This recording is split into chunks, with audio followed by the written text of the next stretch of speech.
আমাদের দেশে যারা সনাতনী আছে, বাংলাদেশ এবং ভারতের কলকাতার যত সনাতনী দেখবেন তারা দুর্গাকে প্রধান ভগবান বিশ্বাস করে।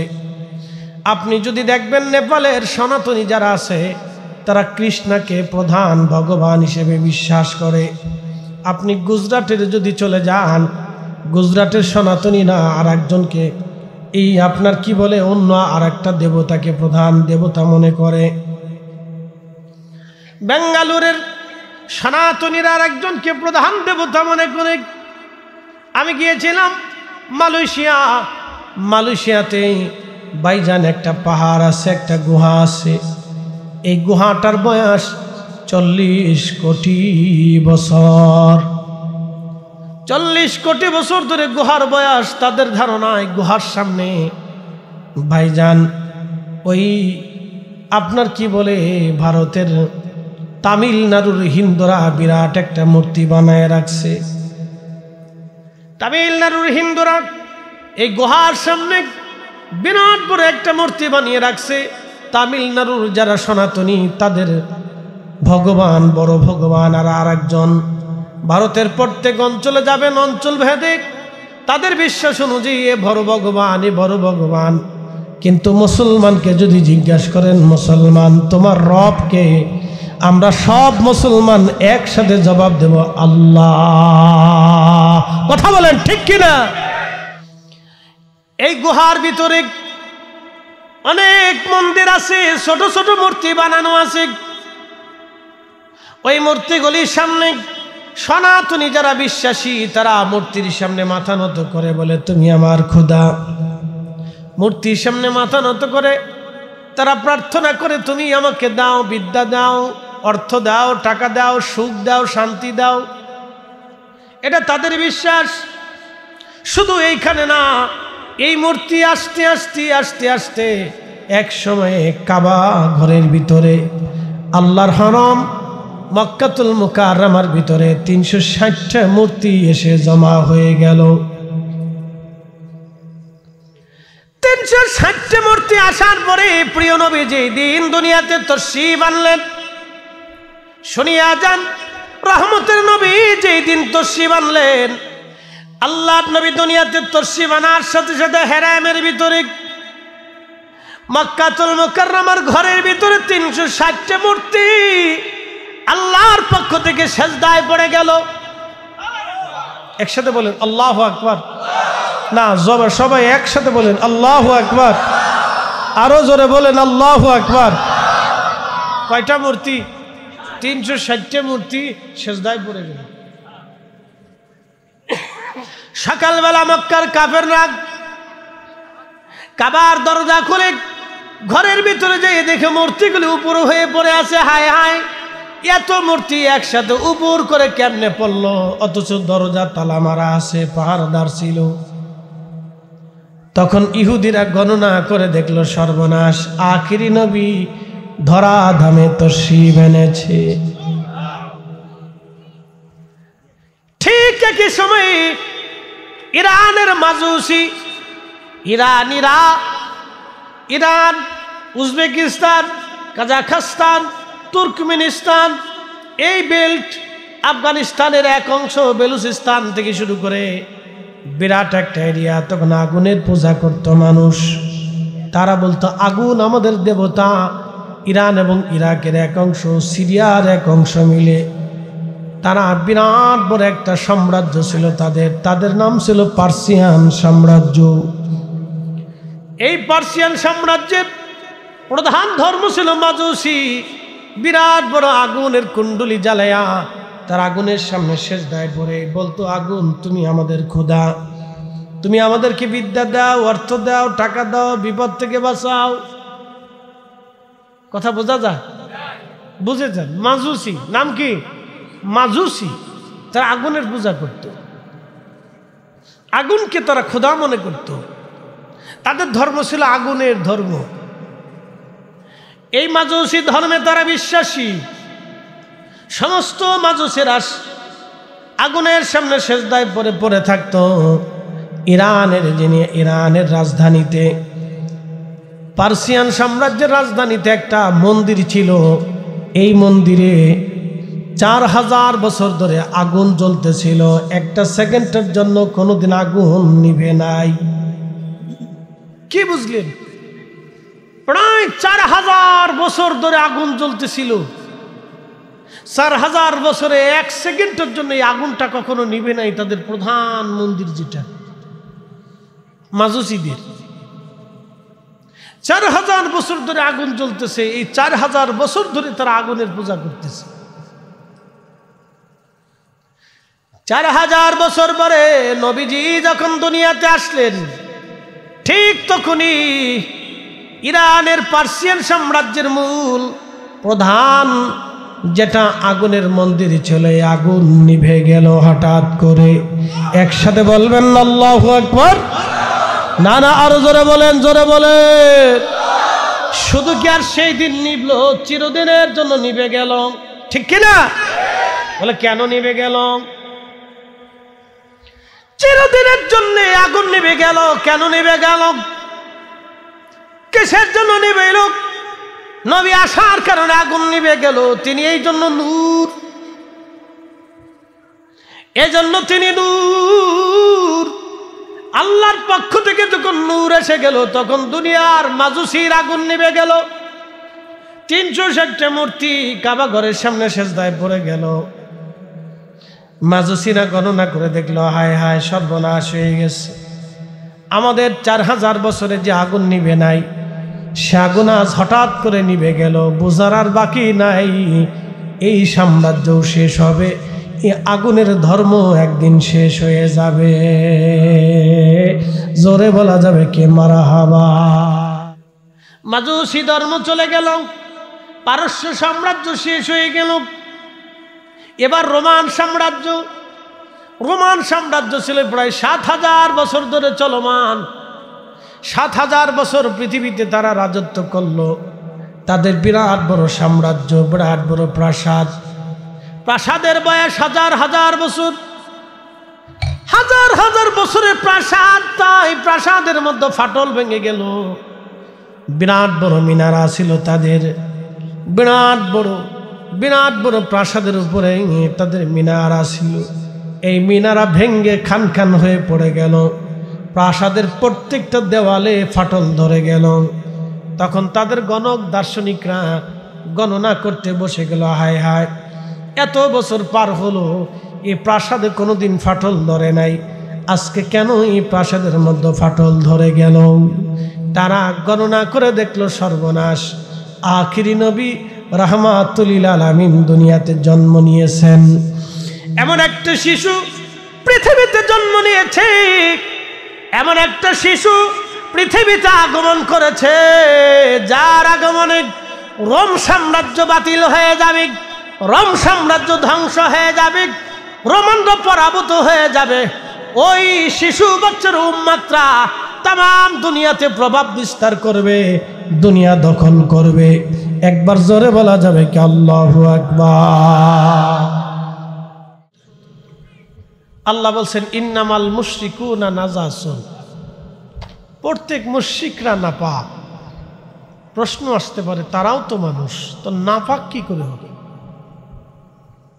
তাদেরও যে রক্ত আমাদেরও সেই রক্ত, তাদেরও যেই মগজ আমাদেরও সেই মগজ, তাদেরও যেই চোখ আমাদেরও সেই চোখ, তাদেরও যেই অঙ্গ প্রত্যঙ্গ, মাগর আমাদেরও সেই অঙ্গ প্রত্যঙ্গ। তো নাপাক হলো, আমরা পাক হলাম কারণ কি?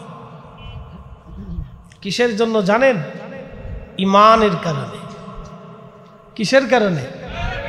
একসাথে বলেন, কিসের কারণে? ইমানের কারণে। ইমানের কারণে আমাদের মর্যাদা বাড়লো, আমাদেরকে আল্লাহ পাক বানাইল, পবিত্র বানাইল। ভালো করে মনে রাখবেন। এই ইমান আপনি কোথায় পাইলেন? আবু বকর সিদ্দিক রাদিয়াল্লাহু তাআলা আনহু, তিনি কিন্তু পাহাড় দেখে ইমান আনেন নাই।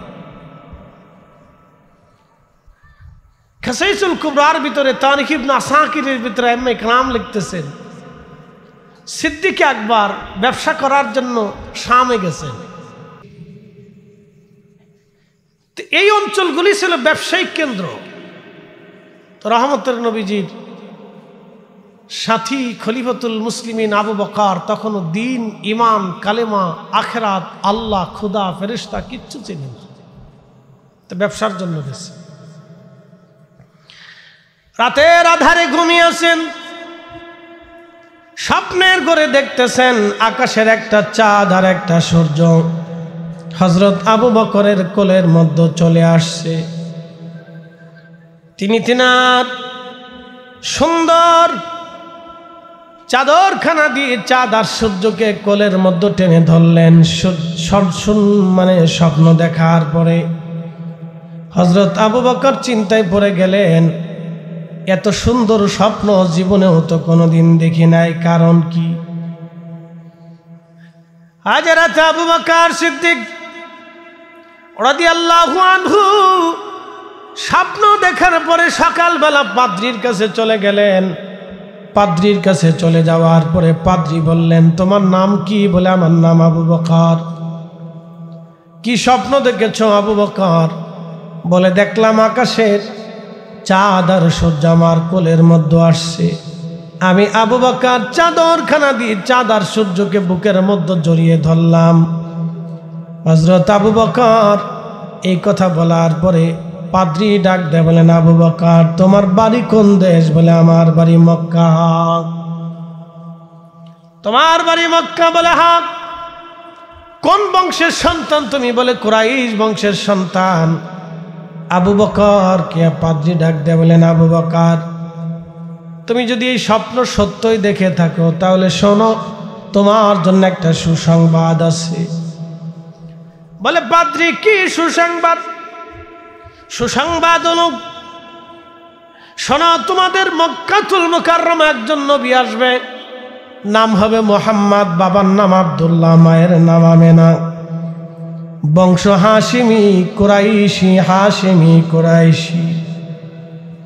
আরে আবু বকর, স্বপ্ন যদি তুমি বাস্তব দেখে থাকো রে আবু বকর, তাহলে তুমি শোনো, তুমি হবা ওই নবীর প্রথম, তুমি হবা ওই নবীর সাথী, তুমি হবা ওই নবীর প্রথম খলিফা। জোরে বলেন সুবহানাল্লাহ। আবু বকর বাড়ি চলে যাও। হযরত আবু বকর বাড়ি চলে আসলেন, বিষয়টাকে গোপন করে রাখলেন, কারো কাছে বললেন না, দেখা যাক জীবনে কি হয়। রহমতের নবীর দরজাতে কোরআন আসলো। কোরআন নাজিল হওয়ার পরে নবীজি দাওয়াত দিতে শুরু করলেন। একদিন হাঁটতে হাঁটতে আবু বকর বাড়ি গেলেন, প্রিয় নবীর সামনে দাঁড়াইলেন। হুজুর আমার মুস্কি মুস্কি আশিক আবু বকর, তুমি আসছো? আবু বকর বললেন, হুজুর আপনি আমাকে একটা মুজিজা দেখান, আপনি তো নবী, আপনি তো নবী, আপনি মুজিজা দেখান। হযরত আবু বকর বললেন, হুজুর আপনি তো নবী, তো মুজিজা দেখান আমাকে, যদি মুজিজা দেখান তো কালেমা পড়বো।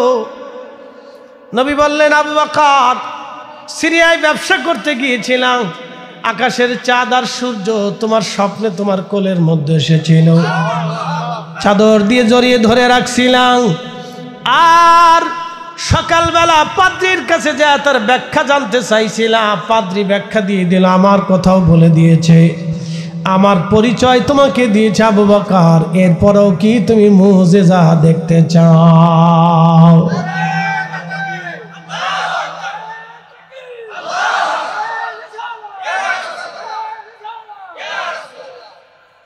আরে আবু বকর, এরপরেও কি তুমি আমার মুজিজা দেখতে চাও? আবু বকর ডাক দিয়ে বলল, হুজুর আর মুজিজা দেখা লাগবে না, আপনার জবানে আমার জবানে মিলে দেন, পরে দেন লা ইলাহা ইল্লাল্লাহু মুহাম্মাদুর রাসূলুল্লাহ সাল্লাল্লাহু আলাইহি ওয়াসাল্লাম। কি চমৎকার! আবু বকর কিন্তু পাথর দেখে কালিমা পড়ে নাই, রসুল দেখে আল্লাহ চিনেছে। এই ঈমানের নূর আমরা পেয়েছি নবী থেকে, এই জন্য আল্লাহ বলেন, কদ জাআকুম মিনাল্লাহি নূর, আমি আমার পক্ষ থেকে তোমাদের কাছে নূর পাঠিয়েছি। তিনি তোমাদেরকে এমন নূরের বিচ্ছরণ দিবে যেই নূরের আলোতে তোমার জিন্দেগি, দুনিয়া, আখিরাত, কবর, হাসর আর তোমার কাল, তোমার দেহ নূরানি হয়ে যাবে। একসাথে বলবেন আল্লাহু আকবার। সব নূরানি হয়ে যাবে। এই জন্য ইন্নামাল মুশরিকুনা নাজাসুন, যারা অবিশ্বাসী তারা নাপাক, যারা বিশ্বাসী তারা পাক। মনে রেখে কালকে নিবাসী মনোযোগ দিয়ে শুনবেন বাবাজি। আমি জানি বাজারে রাস্তাঘাটে বহু মানুষ ঘোরাফেরা করেন। বাবা বন্ধু আমার, সময় নষ্ট করে লাভ নেই, এখানে বসে যান। আজকে একটা মাদ্রাসা তৈরি করা হলো। এই মাদ্রাসায় আলেম হবে, কোরআন হাদিস পড়া হবে, বাচ্চারা কোরআন পড়বে, কচি মুখে কোরআনের বাণী শোনানো হবে। চারটেখানি কথা না বাবা মার, পৃথিবীতে 800 কোটি মানুষ আছে।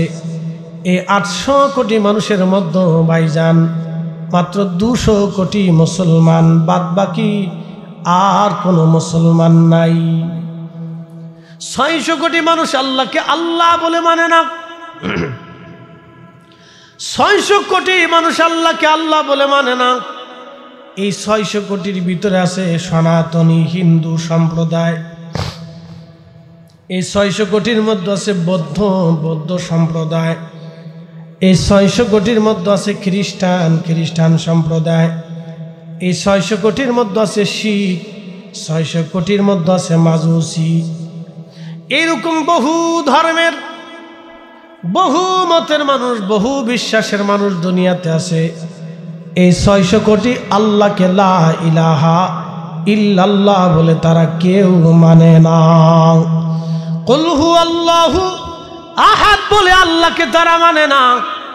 আমাদের দেশে যারা সনাতনী আছে, বাংলাদেশ এবং ভারতের কলকাতার যত সনাতনী দেখবেন তারা দুর্গাকে প্রধান ভগবান বিশ্বাস করে। আপনি যদি দেখবেন নেপালের সনাতনী যারা আছে তারা কৃষ্ণকে প্রধান ভগবান হিসেবে বিশ্বাস করে। আপনি গুজরাটের যদি চলে যান, গুজরাটের সনাতনীরা আর একজনকে, এই আপনার কি বলে, অন্য আর একটা দেবতাকে প্রধান দেবতা মনে করে। বেঙ্গালুরের সনাতনীরা আর একজনকে প্রধান দেবতা মনে করে। আমি গিয়েছিলাম মালয়েশিয়াতে ভাইজান একটা পাহাড় আছে, একটা গুহা আছে। এই গুহাটার বয়স 40 কোটি বছর। 40 কোটি বছর ধরে গুহার বয়স। তাদের ধারণায় গুহার সামনে ভাইজান ওই আপনার কি বলে, ভারতের তামিলনাড়ুর হিন্দুরা বিরাট একটা মূর্তি বানায় রাখছে। তামিলনাড়ুর হিন্দুরা এই গুহার সামনে বিরাট বড় একটা মূর্তি বানিয়ে রাখছে। তামিলনাড়ুর যারা সনাতনী তাদের ভগবান, বড় ভগবান আর একজন। ভারতের প্রত্যেক অঞ্চলে যাবেন, অঞ্চল ভেদে তাদের বিশ্বাস অনুযায়ী এ বড় ভগবান, এ বড় ভগবান। কিন্তু মুসলমানকে যদি জিজ্ঞাসা করেন, মুসলমান তোমার রবকে, আমরা সব মুসলমান একসাথে জবাব দেব আল্লাহ। কথা বলেন ঠিক কিনা? কখনো তোমাকে যদি ভুলি, হেদায়েতের আলো জেলে নিয় কাশ তুলি। কখনো তোমাকে যদি ভুলি, হেদায়েতের আলো জেলে নিয় কাশ তুলি। ঠাই দিও প্রিয়তম ওগো মহিয়ান, তুমি রহমান, তুমি মেহেরবান। অন্ধ গাহে না শুধু তোমারি গুণগান, অন্ধ গাহে না শুধু তোমারি গুণগান। বুঝেও বুঝে না তবু শান, তুমি রহমান, তুমি মেহেরবান। এই গুহার ভিতরে অনেক মন্দির আছে, ছোট ছোট মূর্তি বানানো আছে। ওই মূর্তিগুলির সামনে সনাতনী যারা বিশ্বাসী তারা মূর্তির সামনে মাথা নত করে বলে, তুমি আমার খোদা। মূর্তির সামনে মাথা নত করে তারা প্রার্থনা করে, তুমি আমাকে দাও, বিদ্যা দাও, অর্থ দাও, টাকা দাও, সুখ দাও, শান্তি দাও। এটা তাদের বিশ্বাস। শুধু এইখানে না, এই মূর্তি আস্তে আস্তে আস্তে আস্তে এক সময়ে কাবা ঘরের ভিতরে আল্লাহর হরম মক্কাতুল মুকাররমার ভিতরে 360টা মূর্তি এসে জমা হয়ে গেল।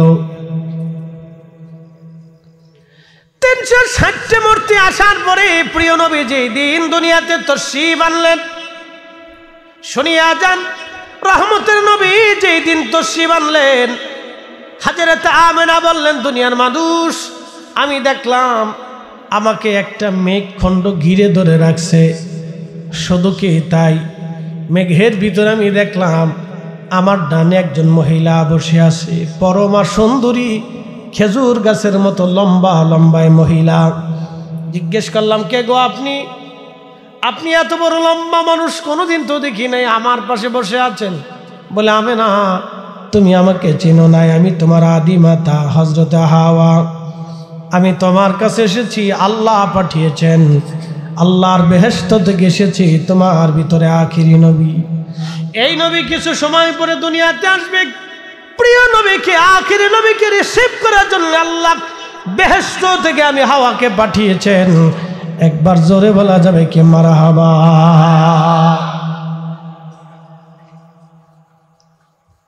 হযরত আমেনা বললেন, আমি দেখলাম আমার ভিতর থেকে খারাজা মিনহা নূর, নূর বের হয়ে গেল। সুবহানাল্লাহ বলবেন না?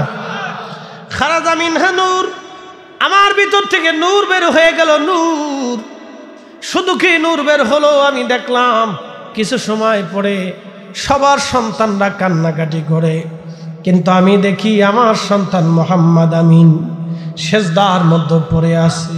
আল্লাহু আকবার। সমস্ত সন্তানরা জন্ম নেওয়ার পরে তার নিজস্বভাবে কান্নাকাটি করে, কিন্তু আমি দেখি আমার মুহাম্মদ আমিন সেজদার মধ্যে পড়ে আছে রে। সেজদার মধ্যে পড়ে তিনি বলতেছিলেন, ইয়া রব হাবলি উম্মতি, আল্লাহ আমার উম্মতের কি গতি হবে, আমার উম্মতের কি গতি হবে, আল্লাহ আমার উম্মতের উপায় কি হবে? জোরে বলা যাবে কি মারহাবা? আল্লাহুম্মা সাল্লি আলা, মাশাআল্লাহ, আল্লাহু আকবার। মুহাম্মদ ওয়া আলা আলি সাইয়্যিদিনা।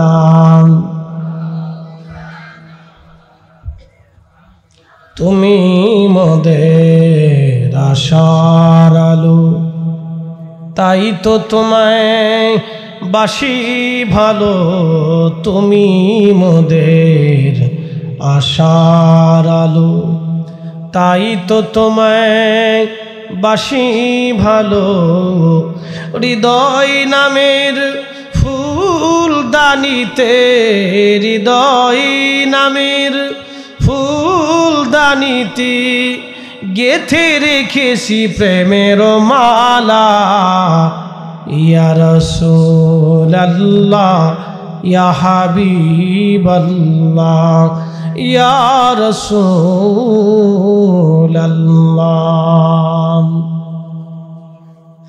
আল্লাহর নবী দুনিয়াতে তশরীফ আনার সাথে সাথে হেরামের ভিতরে মক্কাতুল মুকাররমার ঘরের ভিতরে 360টা মূর্তি আল্লাহর পক্ষ থেকে সেজদায় পড়ে গেল। একসাথে বলেন আল্লাহু আকবার। না, সবাই একসাথে বলেন আল্লাহু আকবার। আরো জোরে বলেন আল্লাহু আকবার। কয়টা মূর্তি? 360টা মূর্তি সেজদায় পড়ে গেল। সকালবেলা মক্কার কাফেররা কাবার দরজা খুলে ঘরের ভিতরে যেয়ে দেখে মূর্তিগুলি উপর হয়ে পড়ে আছে। হায় হায়, এত মূর্তি একসাথে উপর করে কেমনে পড়লো? অথচ দরজা তালা মারা আছে, পাহারাদার ছিল। তখন ইহুদিরা গণনা করে দেখলো সর্বনাশ, আখিরি নবী ধরা ধামে তশরিফ এনেছে। ঠিক একই সময়ে ইরানের মাজুসি, ইরান, উজবেকিস্তান, কাজাখস্তান, তুর্কমেনিস্তান, এই বেল্ট, আফগানিস্তানের এক অংশ, বেলুচিস্তান থেকে শুরু করে বিরাট একটা এরিয়া। তখন আগুনের পূজা করত মানুষ। তারা বলতো আগুন আমাদের দেবতা। ইরান এবং ইরাকের এক অংশ, সিরিয়ার এক অংশ মিলে তারা বিরাট বড় একটা সাম্রাজ্য ছিল তাদের নাম ছিল পার্সিয়ান সাম্রাজ্য। এই পার্সিয়ান সাম্রাজ্যের প্রধান ধর্ম ছিল মাজুসি। বিরাট বড় আগুনের কুণ্ডলি জ্বালায়া তার আগুনের সামনে সেজদায় পড়ে বলতো, আগুন তুমি আমাদের খোদা, তুমি আমাদেরকে বিদ্যা দাও, অর্থ দাও, টাকা দাও, বিপদ থেকে বাঁচাও। কথা বোঝা যায়? বুঝেছেন? মাজুসি নাম কি? মাজুসি। তারা আগুনের পূজা করত, আগুনকে তারা খোদা মনে করত। তাদের ধর্ম ছিল আগুনের ধর্ম। এই মাজুসি ধর্মে তারা বিশ্বাসী। সমস্ত মাজুসেরা আগুনের সামনে সেজদায় পড়ে থাকতো। ইরানের রাজধানীতে, পার্সিয়ান সাম্রাজ্যের রাজধানীতে একটা মন্দির ছিল। এই মন্দিরে 4000 বছর ধরে আগুন জ্বলতেছিল। একটা সেকেন্ডের জন্য কোনোদিন আগুন নিভে নাই। কি বুঝলেন? প্রায় 4000 বছর ধরে আগুন জ্বলতেছিল। 4000 বছরে 1 সেকেন্ডের জন্য এই আগুনটা কখনো নিভে নাই। তাদের প্রধান মন্দির যেটা মাজুসিদের, 4000 বছর ধরে আগুন জ্বলতেছে। এই 4000 বছর ধরে তারা আগুনের পূজা করতেছে। 4000 বছর পরে নবীজি যখন দুনিয়াতে আসলেন, ঠিক তখনই ইরানের পার্সিয়ান সাম্রাজ্যের মূল প্রধান যেটা আগুনের মন্দির ছিল, এই আগুন নিভে গেল হঠাৎ করে। একসাথে বলবেন আল্লাহু আকবার। না না, আরো জোরে বলেন, জোরে বলেন। শুধু কি আর সেই দিন নিভল? চিরদিনের জন্য নিভে গেল, ঠিক কিনা? বলে কেন নিভে গেল? চিরদিনের জন্য আগুন নিভে গেল। কেন নিভে গেল? কিসের জন্য নিভে গেল? নবী আসার কারণে আগুন নিভে গেল। তিনি এই জন্য নূর, এজন্য তিনি নূর। আল্লাহর পক্ষ থেকে যখন নূর এসে গেল, তখন দুনিয়ার মাজুসির আগুন নিভে গেল। 360টা মূর্তি কাবা ঘরের সামনে সেজদায় পড়ে গেল। মাজুসিরা গণনা করে দেখলো, হায় হায়, সর্বনাশ হয়ে গেছে। আমাদের 4000 বছরে যে আগুন নিভে নাই, সে আগুন আজ হঠাৎ করে নিভে গেল। বোঝার আর বাকি নাই, এই সাম্রাজ্য শেষ হবে, এই আগুনের ধর্ম একদিন শেষ হয়ে যাবে। জোরে বলা যাবে কে মারহাবা। লা ইলাহা ইল্লাল্লাহ, লা ইলাহা, লা ইলাহা, হাসবি রাব্বি জাল্লাল্লাহ, মা ফি কলবি গায়রুল আহা নূর মুহাম্মদ সাল্লাল্লাহ, পর নূর মুহাম্মদ সাল্লাল্লাহ, লা ইলাহা ইল্লাল্লাহ, লা ইলাহা, লা ইলাহা ইল্লাল্লাহ, মুহাম্মাদুর রাসূলুল্লাহ সাল্লাল্লাহু আলাইহি ওয়াসাল্লাম। মাজুসি ধর্ম চলে গেল, পারস্য সাম্রাজ্য শেষ হয়ে গেল। এবার রোমান সাম্রাজ্য। রোমান সাম্রাজ্য ছিল প্রায় 7000 বছর ধরে চলমান। 7000 বছর পৃথিবীতে তারা রাজত্ব করলো। তাদের বিরাট বড় সাম্রাজ্য, বিরাট বড় প্রাসাদ। প্রাসাদের বয়স হাজার হাজার বছর, হাজার হাজার বছরের প্রাসাদ। তাই প্রাসাদের মধ্যে ফাটল ভেঙে গেল। বিরাট বড় মিনারা ছিল তাদের, বিরাট বড় প্রাসাদের উপরে তাদের মিনারা ছিল। এই মিনারা ভেঙ্গে খান খান হয়ে পড়ে গেল, প্রাসাদের প্রত্যেকটা দেওয়ালে ফাটল ধরে গেল। তখন তাদের গণক দার্শনিকরা গণনা করতে বসে গেল, হায় হায়, এত বছর পার হলো এই প্রাসাদে কোনোদিন ফাটল ধরে নাই, আজকে কেন এই প্রাসাদের মধ্যে ফাটল ধরে গেল? তারা গণনা করে দেখলো সর্বনাশ, আখিরি নবী রাহমাতুল লিল আলামিন দুনিয়াতে জন্ম নিয়েছেন। এমন একটা শিশু পৃথিবীতে জন্ম নিয়েছে, এমন একটা শিশু পৃথিবীতে আগমন করেছে, যার আগমনে রোম সাম্রাজ্য বাতিল হয়ে যাবে, রোম সাম্রাজ্য ধ্বংস হয়ে যাবে, রোমানরা পরাভূত হয়ে যাবে।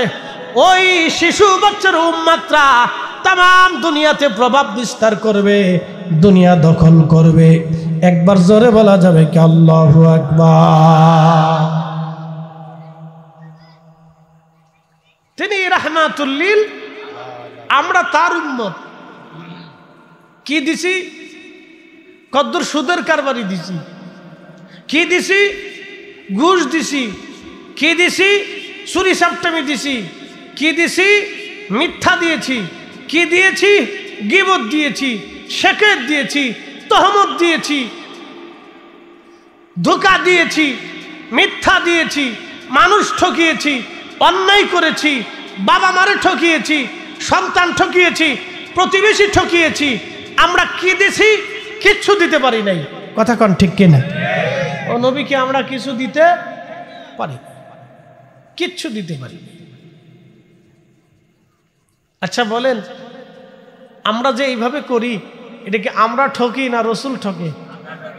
নিজেরা ঠকি, আমরা নিজেরা ঠকি।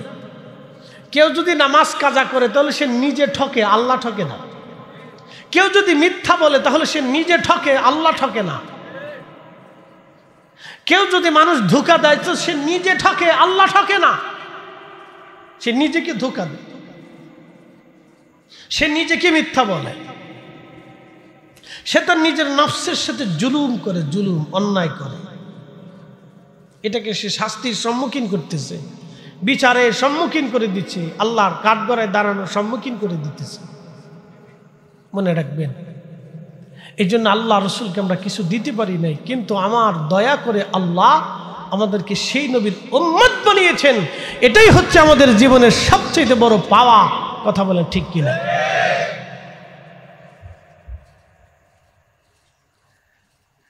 রব্বুল আলামিন কোরআনে বলেন, ইন্নাল্লাযীনা কাফারু মিন আহলিল কিতাবি ওয়াল মুশরিকিনা ফি নারি জাহান্নাম খালিদিনা ফিহা। খুব মনোযোগ দেবেন। এই গোরস্থানে 50 বছর পরে দাঁড়ানোর মতো কেউ নাই। আজকে আপনার আমার পরে কেউ দাঁড়াবে না। তবে কে আপনার কবরে আপন হবে? কঠিন ওই মুসিবতে কে আপনার আপন হবে? অন্য কেউ না, তিনি রাহমাতুল লিল আলামিন। চিৎকার মেরে জোরে বলেন আল্লাহু আকবার। উম্মত উম্মতকে নবী দেখতে আসবে, উম্মত উম্মতের মায়া। যদি কোনোদিন মদিনাতে যান, মদিনার জিয়ারা করতে গেলে যারা আপনাদেরকে হজ বা উমরা করাবে তাদেরকে বলবেন, দয়া করে আমাকে খন্দকে নিয়ে চলে যান। খন্দকের মাঠে যাওয়ার পরে ওইখানে রাস্তা হয়ে গেছে, খন্দকের ছোট্ট পাহাড়ের উপরে মসজিদ পাবেন। সেই মসজিদ, যেই মসজিদে নবীজি নামাজ পড়েছিলেন, সেই মসজিদ এখনো আছে। যেই মেহরাবে নবীজি নামাজ পড়িয়েছিলেন, সেই মেহরাব এখনো আছে। মারহাবা বলবেন না? যদি কখনো যান, ওখানে 2 রাকাত নামাজ পড়ে আসবেন।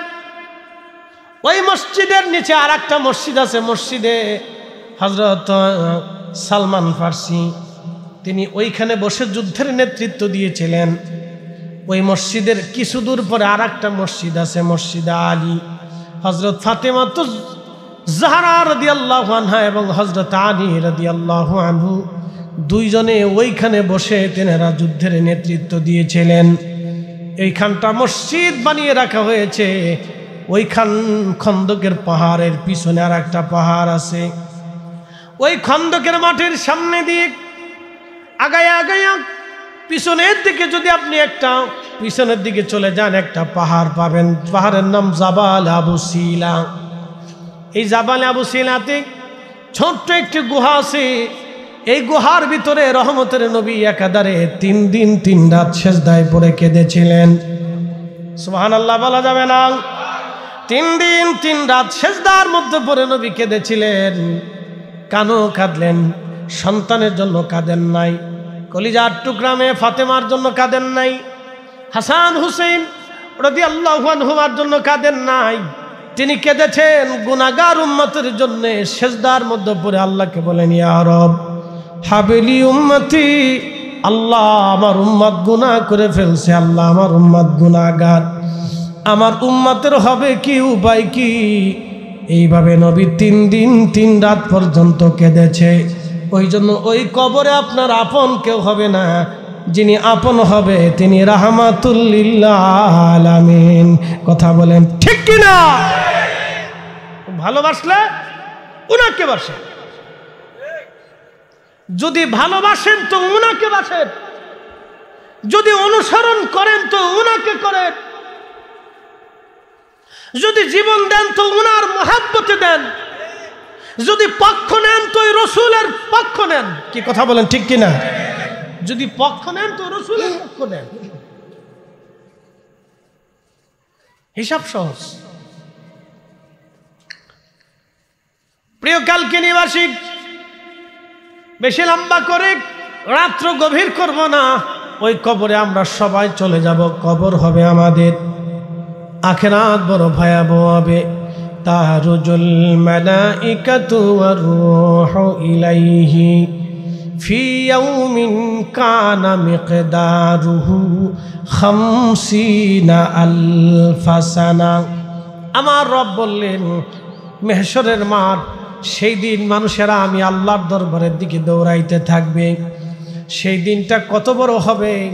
দুনিয়ার 50,000 বছর এক জায়গা করলে যত বড় হবে, হাসরের ময়দানের একটা দিন হবে তত বড়। দুনিয়া 50,000 বছর এক জায়গা করলে যত বড়, হাসরের একটা দিন হবে তত বড়। দুনিয়ার এক সেকেন্ড করে 60 সেকেন্ডে 1 মিনিট হয়, 1 মিনিট করে 60 মিনিটে একটা ঘন্টা হয়, একটা ঘন্টা করে বন্ধু 24 ঘন্টায় দিন ও রাত হয়। 24 ঘন্টার দিন ও রাতে এক দিন করে 30 দিনে মাস হয়, 365 দিনে একটা বছর হয়। এই 1 বছর করে 50,000 বছর করলে যত বড় হয়, হাসরের একটা দিন হবে তত বড়। সেই কঠিন দিনে আপনার কে আপন হবে? সেই কঠিন দিনে হাউজে কাউসারের পানি নিয়ে কে দাঁড়িয়ে থাকবে? তিনি অন্য কেউ না, তিনি রাহমাতুল লিল আলামিন। কথা বলেন ঠিক কিনা? তো পক্ষ নিলে ওই নবীর পক্ষ নিতে হবে। কথা ঠিক আছে না? হাত উঁচু করে বলেন ঠিক আছে। আল্লাহ কবুল করুক, বলেন আমিন। পক্ষ নিলে ওই রসুলের নিতে হবে। ভালোবাসলে ওনাকে বাসতে হবে। ইত্তেবা যদি করেন, অনুসরণ যদি কাউকে করতে হয় তো ওনাকে করে।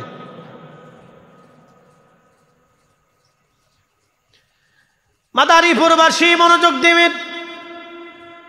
আল্লাহর নবী বলেন, আমার উম্মত কিয়ামতের ময়দানে 3 স্থানে সন্তান মাকে ভুলে যাবে, মা সন্তান ভুলে যাবে, বাবা সন্তান ভুলে যাবে, সন্তান বাবা ভুলে যাবে। কিয়ামতের মাঠের 3 স্থানে মা সন্তান ভুলবে, সন্তান মাকে ভুলে যাবে। অথচ মা হৃদয়ের গভীর থেকে সন্তানকে ভালোবাসে। মা হৃদয়ের গভীর থেকে মা সন্তানকে ভালোবাসে, হৃদয়ের গভীর থেকে ভালোবাসে। যদি বিশ্বাস না করেন তাহলে মা কি জিনিস বোঝার জন্য আপনার বাড়িতে গরুর বাচ্চা যখন হয়, গাভী যখন প্রসব করে বাচ্চা হয়, এই বাচ্চাটা হওয়ার পরে বাচ্চাটারে কোলে নিয়ে আপনি গাভীর রশি কেটে দিবেন, দড়ি কেটে দিবেন। গলার রশি কেটে দেওয়ার পরে আপনি গাভীর বাচ্চাটা নিয়ে পুরা এলাকা আপনি হাঁটতে থাকবেন। রমজানপুর পার হয়ে কালকিনি, কালকিনি পার হয়ে আপনি ভুরঘাটা চলে যাবেন, নদীর মধ্যে ঝাঁপ দিবেন, ওই গাভীটা আপনার পিছে পিছে যেতে থাকবে। গাভী অন্য কোথাও যাবে না, আপনার পিছে পিছে যাবে। প্রশ্ন রাখবেন, ফরিদি হুজুর, গাভী কি আমারে ভালোবাসে না? গাভী আপনাকে ভালোবাসে না, আপনার কোলে রাখা বাচ্চাটাকে সে ভালোবাসে, কারণ এটা তার কলিজার টুকরা সন্তান। গাভী আপনার পিছু ছাড়বে না। সেই দিন মা পর্যন্ত কিয়ামতের ময়দানে সন্তানকে ভুলে যাবে। তিন জায়গা মা সন্তানকে ভুলে যাবে। এক নাম্বার, যখন মিজানের পাল্লা কায়েম হয়ে যাবে, উম্মতের নেকি গুনাহগুলি ওজন শুরু হয়ে যাবে, সেই কঠিন দিনে সবাই পেরেশান হয়ে যাবে। আহা, কত কঠিন পেরেশান হবে সেই দিন। আল্লাহর নবী বলেন, আমার উম্মতেরা কোটি কোটি উম্মত কাতার করে দাঁড়িয়ে যাবে, কোটি কোটি উম্মত কাতারবদ্ধভাবে দাঁড়িয়ে যাবে, কোটি কোটি উম্মত কাতারবদ্ধভাবে দাঁড়িয়ে যাবে। সবাই চিন্তায় পড়ে যাবে, আজকে কি নেকির পাল্লা ভারী হয় নাকি গুনার পাল্লা ভারী হয়ে যায়। সবাই একই চিন্তা হয়, আমার উপায় কি হবে, আমার উপায় কি হবে। নবীজি বলেন, এই মুহূর্তে প্রত্যেক মা তার সন্তানের কথা ভুলে যাবে, সন্তান বাবা মার কথা ভুলে যাবে, স্বামী স্ত্রীর কথা ভুলে যাবে, স্ত্রী এই মুহূর্তে স্বামীর কথা ভুলে যাবে। সবাই একই চিন্তা, আজকে আমার নেকির পাল্লা হালকা হয়ে যায় কিনা। আল্লাহর নবী ডাক দিলেন, উম্মত, আমি রসুল ওই সময়ও তোমাদেরকে ভুলব না। না না না, একসাথে বলেন আল্লাহু আকবার। এইবার বুঝে যান কাকে ভালোবাসবেন, কার ইত্তেবা করবেন, কার পক্ষ নেবেন, কাকে মহাব্বত করবেন। বুঝে যান আপনি কার পক্ষ নেবেন, আপনি বুঝে যান কাকে বেশি ভালোবাসবেন, বুঝে যান। আল্লাহর হাবিব বললেন, আমার উম্মত রে, ওই সময় আমি দাঁড়িয়ে থাকব, শুধু দাঁড়িয়ে থাকবো না, যখনই দেখবো আমার উম্মত নেকের পাল্লা হালকা হয়ে যাচ্ছে, ঠিক তখনই যেই উম্মত আমাকে ভালোবেসেছিল, আমাকে অনুসরণ করেছিল, ওই উম্মতের গুনাহের পাল্লার নেকের পাল্লা যখন হালকা হতে থাকবে, আমি নবীজি নেকের পাল্লার উপরে তখন কালেমা শরীফ দিয়ে আমি আমার উম্মতের নেকের পাল্লা ভারী করে দেব। একসাথে বলেন আল্লাহু আকবার। না না, হাত উঁচু করে বলেন আল্লাহু আকবার। তাহলে রসুলের পক্ষে আসি না নাই? হাত উঁচু করে বলেন আসি না নাই? আল্লাহ কবুল করুক, জোরে বলেন আমিন। জবানটা খুলে দেন, একসাথে বলেন আল্লাহুম্মা সাল্লি আলা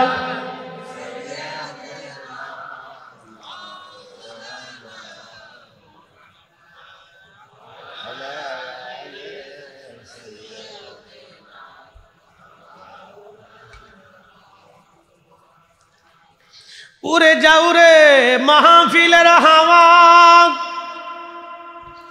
যাও রে উড়ে মদিনায়, আমাদের দরুদ পৌঁছে দিও নূর নবীজির পাক রওজায়। আল্লাহুম্মা সাল্লি আলা, আহা মাশাআল্লাহ, আল্লাহু আকবার। মুহাম্মদ আলা আলি সাইয়্যিদিনা।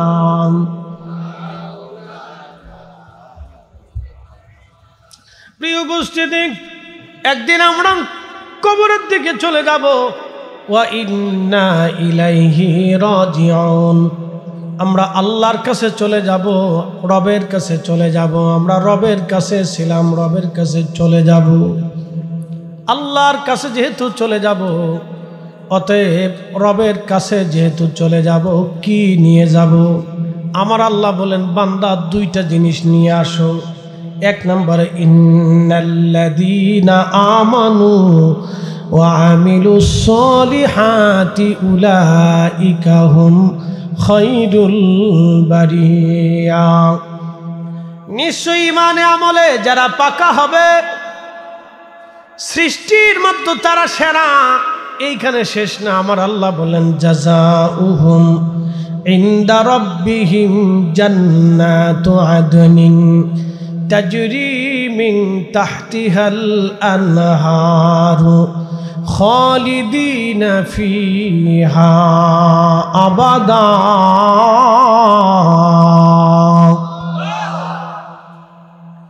আমি রব্বুল আলামিন ইমানে আমলে পাকা হয়ে যারা দুনিয়া থেকে আমি আল্লাহর কাছে আসবে, আমি তাদের জন্য একটা আবাস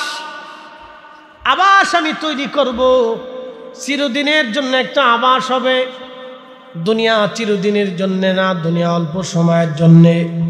কিন্তু এই দুনিয়ার পরে আর একটা জগতে আপনি যা চলে যাবেন, যে জগতের নাম হলো বারজাক।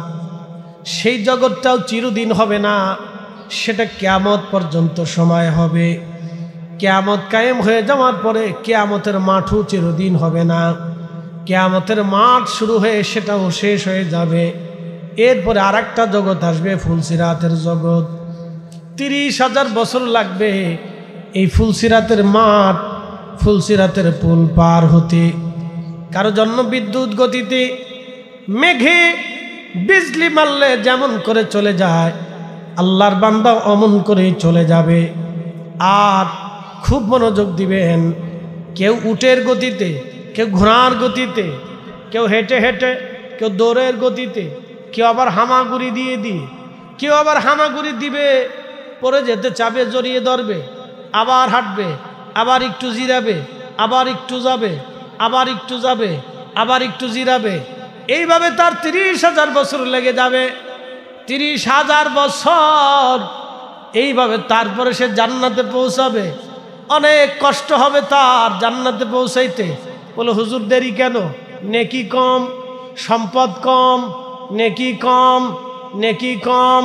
যার যত টাকা তার তত সুন্দর বাড়ি, তার তত সুন্দর গাড়ি, তার তত সুন্দর জমি, তার তত সুন্দর বিছানাপত্র। যার টাকা নাই তার এখানে কিছুই নাই সম্পদ। আখেরাতের জন্য টাকা পয়সাই হবে না, আখেরাতে হবে ঈমান আর আমল। ঈমান আর আমল যার বেশি, ঈমান আমল যার বেশি, ঈমান আমল যার বেশি, সে ফুলসিরাত পার হয়ে যাবে বিদ্যুৎ গতিতে। সুবহানাল্লাহ বলবেন না? প্রিয় উপস্থিতি, এই জগতের পরে আরেকটা জগৎ আসবে। এই জগতের নাম বারজাখের জগৎ। এই জগৎটা কিয়ামত পর্যন্ত হবে না, কিয়ামত পর্যন্ত হবে। এই জগতের পরে আরেকটা জগৎ আসবে। অবিল আখিরাতি হুম ইউকিনুন। আখিরাতের মাঠ কায়েম হয়ে যাবে, হাসরের মাঠ কায়েম হবে। সেই দিনের একদিন হবে দুনিয়ার 50,000 বছরের সমান। সেই দিনের কত হাজার বছর, কত দিন পার হবে আমরা তাও জানি না। সেই দিনও চলবে। আপনাকে আল্লাহ আরশে মুআল্লার ছায়ার নিচে নিবে। এটা আর একটা জগৎ। একসাথে বলবেন না মারহাবা? ওই সময় আল্লাহর আশ্রয় থাকবে আরশে মুআল্লার ছায়া। ওই সময় আরশে মুআল্লার ছায়া ছাড়া আর কোনো ছায়া হবে না। সেই দিন আল্লাহর নবী বললেন, কয়েক শ্রেণীর বান্দাকে আল্লাহ আরশে মুআল্লার ছায়ার নিচে জায়গা দিবে। এক শ্রেণী, প্রথমত যারা দুনিয়াতে ন্যায় বিচার করত, যারা দুনিয়াতে ন্যায় বিচার করত, আদেল ছিল, ন্যায় বিচার করত, এমন ব্যক্তিকে কিয়ামতের ময়দানে আল্লাহ আমার রব আরশে মুআল্লার নিচে জায়গা করে দিবে। আর এই ব্যক্তিকে, যে ব্যক্তি নামাজ পড়ে মসজিদ থেকে বের হয়ে আবার মসজিদে ঢুকতো, নামাজ পড়ে মসজিদ থেকে বের হয়ে আবার মসজিদে যাইতো, বারে বারে মসজিদে যাইতো, তার দিলটাকে মসজিদের সাথে ঝুলিয়ে রেখেছিল, এই ব্যক্তি আরশে মুআল্লার নিচে জায়গা হয়ে যাবে। আর ওই দিন সেই দানশীল ডান হাতে দান করলো কিন্তু বাম হাতে জানে না, কিয়ামতের ময়দানে আরশে মুআল্লার নিচে তার জায়গা হয়ে যাবে। ওই যুবককে আরশে মুআল্লার নিচে জায়গা হবে যে সুন্দরী নারী তাকে জেনার জন্য ডাকলো, জেনা করার মতো সুযোগ তার ছিল, কিন্তু ওই নারীর সাথে সে জেনা করে নাই, আল্লাহর ভয়ে চলে আসছে। এই যুবককে কিয়ামতের ময়দানে আল্লাহ আরশে মুআল্লার নিচে জায়গা করে দিবে। একসাথে বলবেন না মারহাবা? আরো জোরে বলেন আল্লাহু আকবার। আর এক শ্রেণী মানুষকে আল্লাহ আরশে মুআল্লার নিচে জায়গা করে দিবে যারা আল্লাহর ওলি হয়ে যাবে, আল্লাহর বন্ধু হয়ে যাবে। আলা ইন্না আউলিয়া আল্লাহি লা খাউফুন।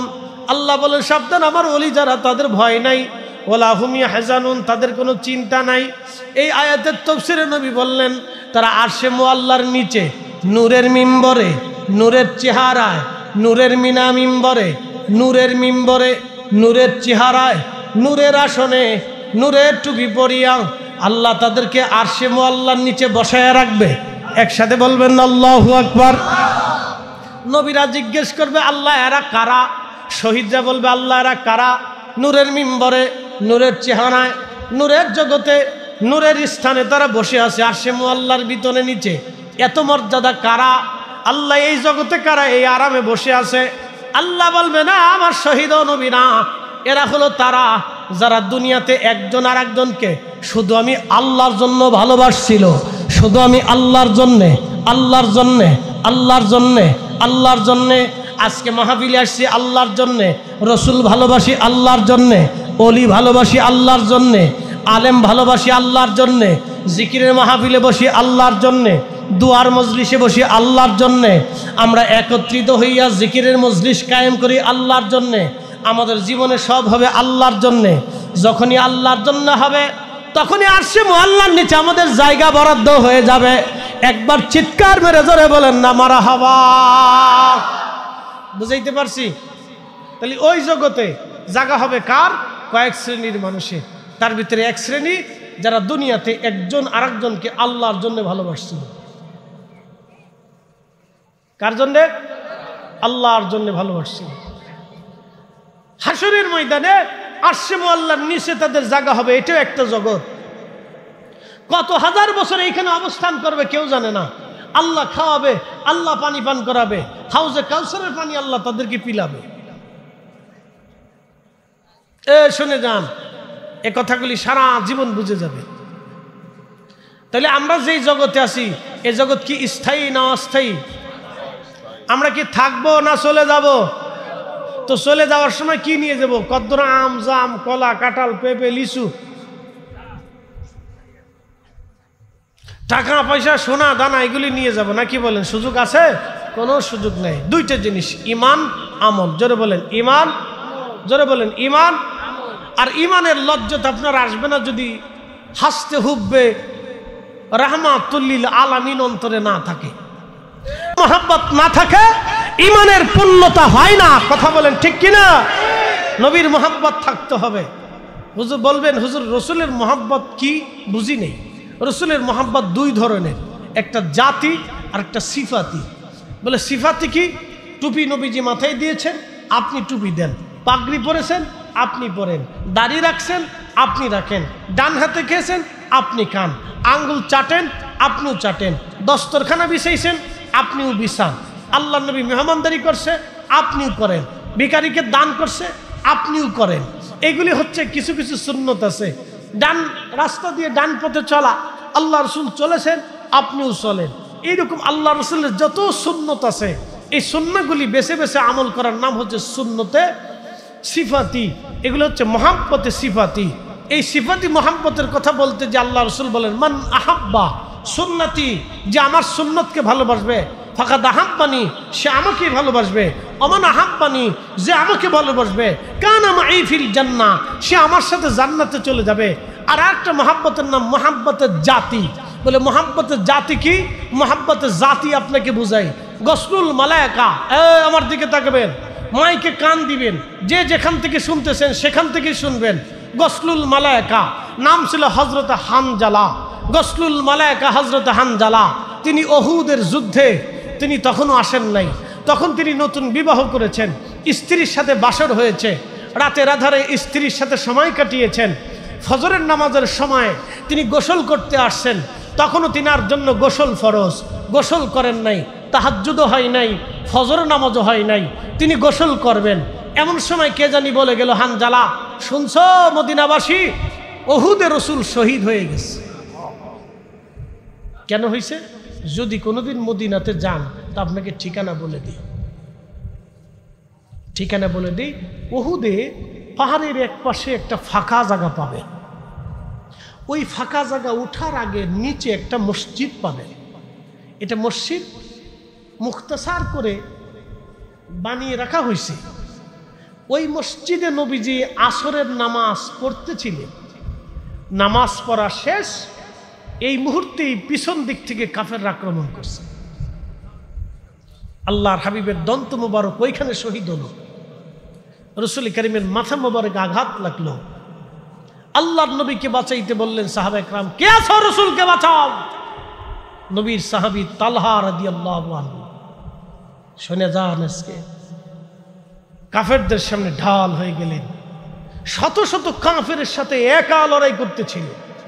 হযরত আবু বকর সহ কয়েকজন সাহাবী জিবরাইল আমিনের নেতৃত্বে নবীজিকে পাহাড়ের উপরে নিতে নিতে উহুদের সেই ফাঁকা জায়গাতে নিয়ে গেলেন।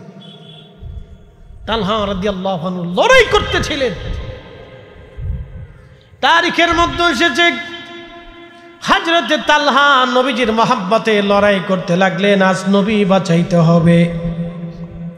লড়াই চলতেছে একা। এত পরিমাণে আঘাত ওনার শরীরে লাগলো, তীর তলোয়ারের আঘাতে হযরত তালহা অজ্ঞান হয়ে পড়ে গেলেন। একটা দুইটা আঘাত না, হযরত তালহাকে যুদ্ধ চলে যাওয়ার পরে, বন্ধ হয়ে যাওয়ার পরে হযরত তালহাকে ধরে নিয়ে যাওয়া হলো। দেখলেন তালহার তখনও দম আছে, তালহা তখনও মারা যায় নাই, কিন্তু শরীরের কাপড়, লোহার পোশাক, হেলমেট সব খুলে ফেলে দেওয়ার পরে দেখা গেল একটা না, সারা শরীরে ৭৯টা আঘাতের চিহ্ন ছিল। একসাথে বলবেন আল্লাহু আকবার। এটার নাম মহাব্বতে জাতি। যারা বলেন মহাব্বতে জাতি, কলিজার ভিতর থেকে ভালোবাসা। আমাদের দেশে কেউ আছে দাড়ি রাখছে আবার শেষে ফেলে দিচ্ছে, আছে না এরকম? টুপি মাথায় দিয়েছে আবার রেখে ফেলে দিচ্ছে, 7 দিনও মাথায় দেয় না। কেউ আছে একদিন পাগড়ি পরছে আর বাকি দিন পাগড়ি পরে না, আছে না এরকম? একদিন দস্তরখানা বিছাইছে আর বিছাই না, মানে কোনো সময় মানে কোনো সময় মানে না। এটার গুরুত্ব কম। এর সুন্নতে মহাব্বতে সিফাতি, কখনো মানে কখনো মানে না। আর মহাব্বতের জাতিটা হলো কলিজার ভিতর থেকে ভালোবাসা, নিজের জিন্দেগির সব কিছুকে নবীর কদমে কুরবানি করা। একসাথে বলবেন না মারহাবা। তিনি হযরতে গসলুল মালায়েকা হানজালা ওই উহুদের ওইখানে নিয়ে যাওয়ার পরে সারা উহুদে জানাজানি হলো নবী নাই, নবী শহীদ হয়ে গেছে। সারা উহুদের রসুলকে খুঁজে পাওয়া যাইতেছে না, রসুল নাই, রসুল শহীদ হয়ে গেছে। আই হায়, এই কথা সন্ধ্যার সময় ঘটনাটা ঘটলো। রাতে জানাজানি হয়ে গেল। গসলুল মালায়েকা হযরতে হানজালা গোসল করতেছিলেন, তখনও ফজরের নামাজ পড়েন নাই, গোসলও হয় নাই। কে জানি এসে বলল, মদিনাবাসী হানশংস নবীজি উহুদের শহীদ। গসলুল মালায়েকা হযরতে হানজালা পানির মশকখানা হাত থেকে ছেড়ে দিলেন। ছেড়ে দিয়ে গোসল বাদ দিয়ে বিবির ঘরের দরজার সামনে দাঁড়িয়ে গেলেন। বিবি, ঘরের ভিতরে একটা তলোয়ার আছে, তলোয়ারখানা আমাকে দাও। বিবি বললেন, স্বামী হে, গোসল করতে গেলেন, গোসল বাদ দিয়ে তলোয়ার কেন চান? বলে, বিবিরে, গোসল করতেছিলাম, কে জানি রাস্তা দিয়ে বলে যায় নবী নাকি উহুদে শহীদ হয়ে গেছে। বিবিরে বলো, আমি কার জন্য গোসল করব, কার জন্য জীবন করব, কার জন্য দুনিয়ায় আমি বেঁচে থাকব? রসুলই নাই, আমি হানজালার বেঁচে থেকে লাভ কি? নবী নাই, কি জন্য আমি বাঁচব? হযরত হানজালা দৌড়াইয়া চলে গেলেন। গোসলও নাই, নামাজও নাই, গোসলও নাই, নামাজও নাই, তখন দৌড়াইয়া উহুদে চলে গেলেন তিনি। আল্লাহু আকবার। উহুদে চলে যাওয়ার পরে সকাল পর্যন্ত যুদ্ধ গড়াই গেল, প্রচণ্ড যুদ্ধ হয়। এই যুদ্ধে হযরত হানজালা কাফেরদের ভিড়ের মধ্যে চলে গেলেন, লড়াই করতে লাগলেন। বীর দর্পে লড়াই করে করে হযরত হানজালা শহীদ হয়ে গেলেন। নবীজি উহুদের ট্র্যাজেডি, শাহাদাত শহীদদেরকে কাতার করে আনতে লাগলেন। নবীজির চাচা হযরত আমির হামজার বক্ষ মোবারক ফেরে কলিজা বের করে কান নাক কেটে কেটে টুকরা টুকরা করে ফেলে দেওয়া হয়েছিল। আল্লাহর নবী নিজে আহত, প্রচন্ড ব্যথিত। নবীজির আপন চাচা নাই, যে আদরের চাচা, বাবার মোহাব্বত দিয়ে যাকে আগলে ধরে রাখতেন, সেই চাচা আজকে দুনিয়ায় নাই। নবীজি একদিকে বেদনায় আছেন, অন্যদিকে আহত হয়ে আছেন। সাহাবীদেরকে কাতার করে শোয়ানো হচ্ছে। 70 জন সাহাবী শহীদ হয়ে গেছে। চারটেখানি কথা না, কলিজার টুকরো 70 জন সাহাবী আজ শহীদ হয়ে আছে। আল্লাহ নবীজি সমস্ত সাহাবীদেরকে কাফন দাফন শুরু করলেন। শহীদদের অর্থ হলো তাদেরকে গোসল করানো হয় না, রক্ত মাখা অবস্থায় তাদেরকে দাফন করা হয়, তাদের গোসল করানো হয় না। আল্লাহর পথে যারা শহীদ হয় তাদের কোনো গোসল নাই, রক্ত মাখা অবস্থায় তাদের দাফন করা হয়। শাম সাহাবীর বিনা গোসলে রক্ত মাখা অবস্থায় দাফন করা হচ্ছে। হযরত হানজালার স্ত্রী দৌড়ায় গেলেন, উহুদে যায় নবীজির সামনে দাঁড়ায় দাঁড়ায় কাঁদে। কে তুমি কাঁদো? বলি ইয়া রাসূলুল্লাহ, আমি হানজালার বিবি। কান্দো কেন? তোমাদের না গত রাত বাসর হয়েছে? হুজুর, আপনার হানজালা উহুদের ময়দানে শহীদ হয়ে গেছে। আমার হানজালা উহুদে কেন? বলে হুজুর, আপনি শহীদ হয়েছেন এই কথা শুনিয়া গোসলবিহীন আপনার হানজালা ঘর থেকে তলোয়ার হাতে নিয়ে আমার কাছ থেকে বিদায় নিল। বিবিরে, আর কোনোদিন দুনিয়াতে তোমার সাথে দেখা হবে না, হাসরের ময়দানে দেখা হবে। ইয়া রাসূলুল্লাহ, আপনার হানজালা উহুদের ময়দানে সে শহীদ হয়ে গেছে। নবীজি, আপনার হানজালা নাপাক, গোসলবিহীন আপনার হানজালাকে দাফন দিবেন না। আল্লাহর নবী বললেন, সাহাবীরা রে, সারা উহুদে তন্ন তন্ন করে খুঁজে দেখো আমার হানজালার লাশ কোথায় আছে। সারা উহুদের ময়দান তন্ন তন্ন করে তালাশ করা হয়। সাহাবীরা এসে বলেন, হুজুর, আপনার হানজালার লাশ সারা উহুদের মধ্যে কোথাও খুঁজে পাওয়া যায় না। নবীজি চিন্তিত হয়ে গেলেন, তাহলে লাশ কোথায় গেল? ইতিমধ্যে জিবরাইল আমিন এসে বলেন, ইয়া রাসূলুল্লাহ, আপনার হানজালার লাশ নিয়ে চিন্তা করতে হবে না গো নবীজি। আপনার হানজালার লাশ আসমান জগতে নিয়া আল্লাহ রহমতের ফেরেশতারা হাউজে কাউসারের পানি দিয়া আপনার হানজালার গোসল করাইয়া পবিত্র বানায় দিছে।